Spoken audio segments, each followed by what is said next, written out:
hawakuwepo kwenye maombi, walikosa ufunuo ama neno maalum la kusimama nao wakati huo.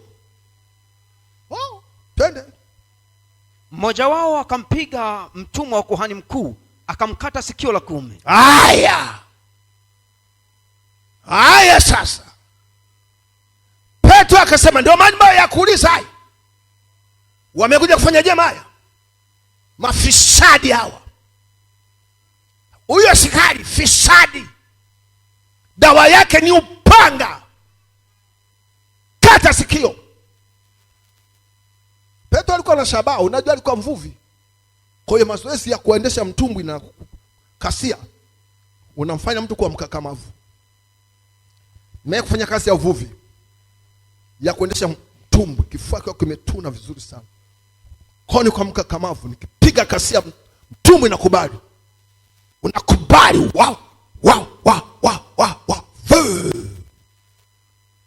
Nakubali mtumbwi kwa mkakamavu. Nakumbuka kuna siku tulitoka kutega samaki, tunarudi kambini, giza, tukutana giza njiani, tunasogea mpaka leo siyasahau. Nikashangaa, kulia kuna simba, kushoto kuna tembo ana watoto anakunywa maji. Katikati ya huo mto mkubwa wa Ugala River kumejaa viboko. Wale niliobeba wakaanza kutoa ushauri, tena hata mmoja hakujua kuogelea kasoro mimi peke yangu. Kila mtu akaanza kutoa ushauri, bwana twende kwa tembo. Wewe tutabaki tembo na watoto. Hapana, twende kwa simba. Wewe simba tutakuwa mboga. Mabishano. Lakini nikakumbuka ni Mungu aliniona kwamba nitakuja kuwa mtumishi wake. Haleluya.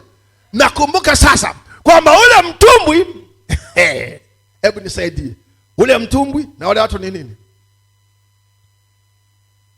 Nauliza swali, ule mtumbwi na wale watu ni nini? Unatabiri nini? Mtumbwi wale kwa ndani washirika, sikuwasikiliza, nikachagua mwenyewe. Nilipiga kasia kuwalenga wale viboko wote kwenye mtumbwi, nyama za kimi, nikapiga nikawavuka. Usiku nikawavuka wale viboko, walishangilia. Nilikuwa mkakamavu. Bwana asifiwe sana. Kwa inaamini hata Petro alikuwa mkakamavu. Aliposhusha upanga hakosea shabaha. Kata sikio. Kata sikio. Yesu akasemaje? Yesu akajibu akasema, muwe radhi kwa hili. Akamgusa sikio akamponya. Anasema muwe radhi na adui. Akamgusa sikio. Nauliza, yule alikuwa mtumishi wa serikali sio mtumishi wa serikali?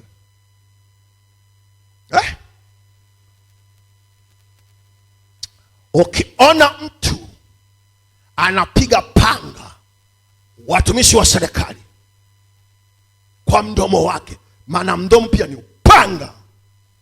Ukiona mtu anashindana na viongozi wa serikali lakini anaitwa mtumishi wa Mungu, ana lugha ni upanga, yule sio wa Mungu. Sio wa Mungu. Na hata kama anafanya miujiza, ile ni mazingaumbwe. Lakini yule aliyemkataza Petro arushe upanga harani mwake ndiye anakaa ndani yetu. Yesu yuko ndani yetu kwa njia ya Roho. Nia ya Kristo ni nia ya Roho pia. Haleluya. Atakuzuia. Atasema wacha usishindane viongozi wa serikali. Nauliza swali, balozi wa nyumba 10 ni mtumishi wa serikali? Mwenyekiti, mtendaji, nenda juu kotoko. Nauliza, wanastahili heshima au hapana? Unahitaji upako wa ufahamu. Mipaka yako, Roho huleta upako wa ufahamu. Mipaka yako. Nakumbuka mimi mwenyewe, kuna mtu mmoja aliniudhi huko serikalini, tena ipo mpima, nikakuta yule ni mtoto wa kuzaa, ila alibahatika kusoma, alikuwa na akili, akasoma, kafaulu, serikali kamwajiri sehemu nyeti.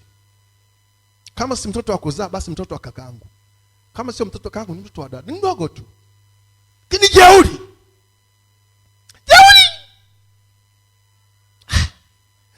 Nitoka kwenye ofisi ile nimeumia, nikisema Yesu, namleta mikononi mwako, umfundishe adabu, ajue kwamba sisi ni watumishi wako. Fundisha adabu Bwana, awe na adabu, ikiwezekana majipu kwenye makalio ya jai, ashinde kukaa, ama kwenye mdomo. Atikiwezekana akadondoka, kapasuka kidogo, sapi. Niliomba, ni kwa serious. Nikaletewa picha yake, huyu hapa. Akasema huyu ni mtumishi wangu, anapokuwa kwenye wajibu anaweza kuumiza hata mtu, hivyo anastahili heshima. Ndipo nikaletewa picha ya askari aliyokatwa sikio na nani? Na Yesu tena. Na Petro, kwamba alimzuia.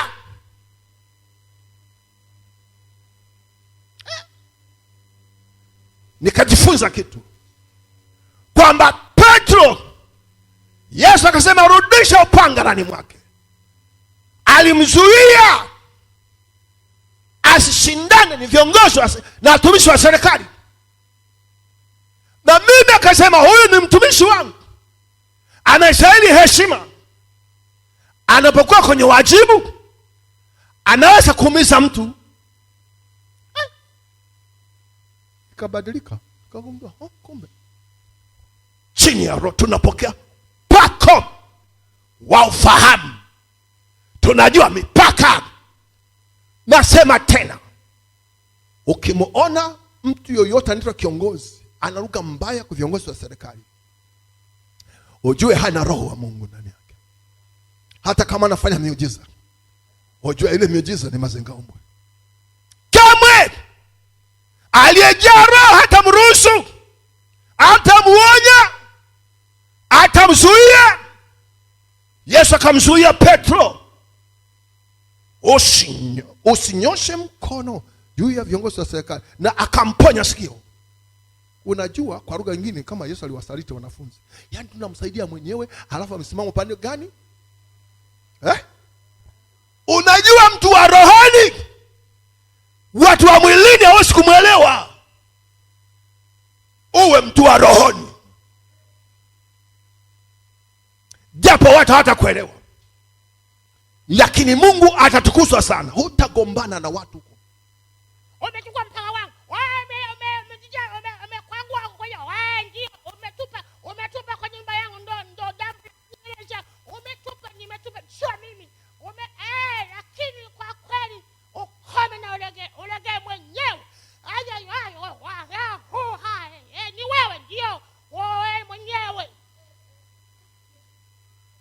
Sasa swali, hiyo lugha unayonena ni roho ama ni roho la uaguzi? Haleluya. Roho atakupa upako kwamba nyamaza, samehe. Huyu ni mtu wa gizani, hanichui. Wewe ni mtu wa nuruni, samehe, achilia, ushindane naye. Akamzuia Petro. Mwambie wenzio, Yesu akamzuia Petro. Muulize, yule aliyemzuia Petro anakaa kwako kwa njia gani? Sio useme kwa njia gani? Kwa njia gani? Kwa njia ya Roho Mtakatifu. Haleluya. kuzuia hata kwa mume wako. Usilipe kisasi, usiinue mdomo, mchukulie yalivyo. Huyo ndio nani? Huyo ndio nani? Huwapa upako wa ajabu waombaji. Wakina mama waombaji watakuwa na upako wa kusibeba ndoa zao.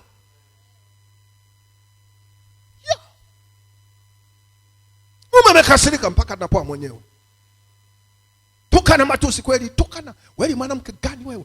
Kwanza ni mwanamke mwenyewe ni chawi. Anakuja hujakasirika. Na mama yako naye mchawi.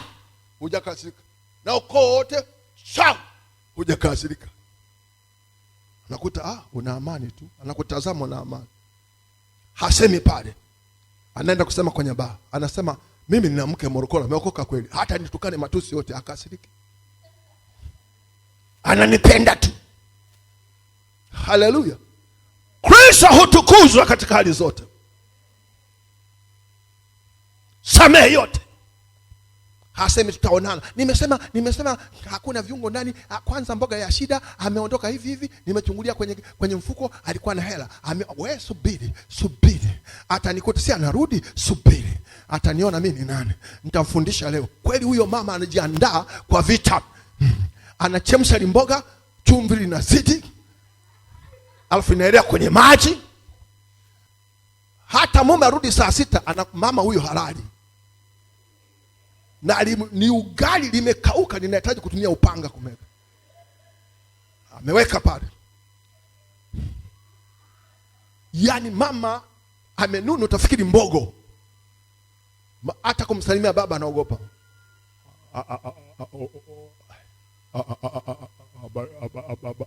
Habari zao. Ananguna. Yaani amemtegea, alalamika kuhusu zile mboga. Anafungua ugali, yaani umekauka. Ajaribu na mkono, haukatiki. Achukue kisu, ndio akatie ugali. Lile tonge moja kuingia kwenye mboga nakuta, yaani huo mfereji unaitwaje? Jina la mfereji unaitwaje?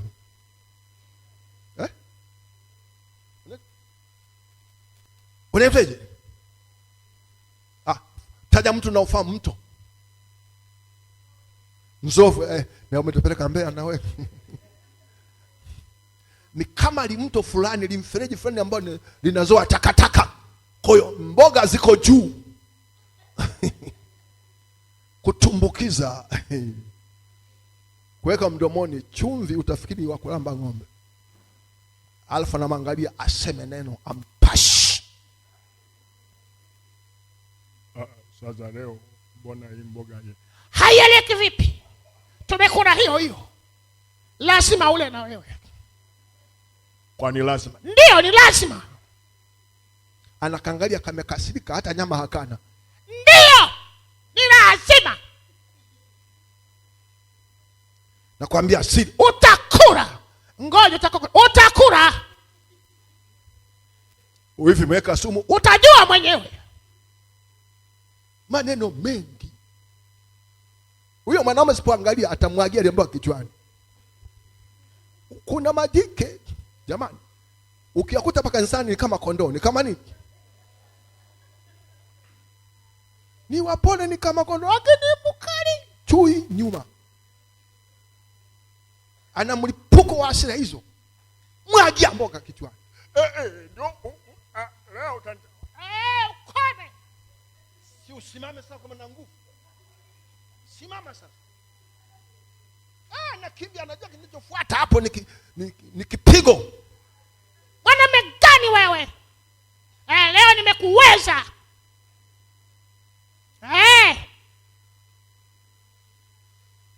Waliokoka hafanyi hayo. Ni watu wa msamaha. Yesu alikuwa wa msamaha, lakini alikuwa mwombaji. Bwana sifiwe sana. Alipokea upako. Unasikia haya? Unasikia?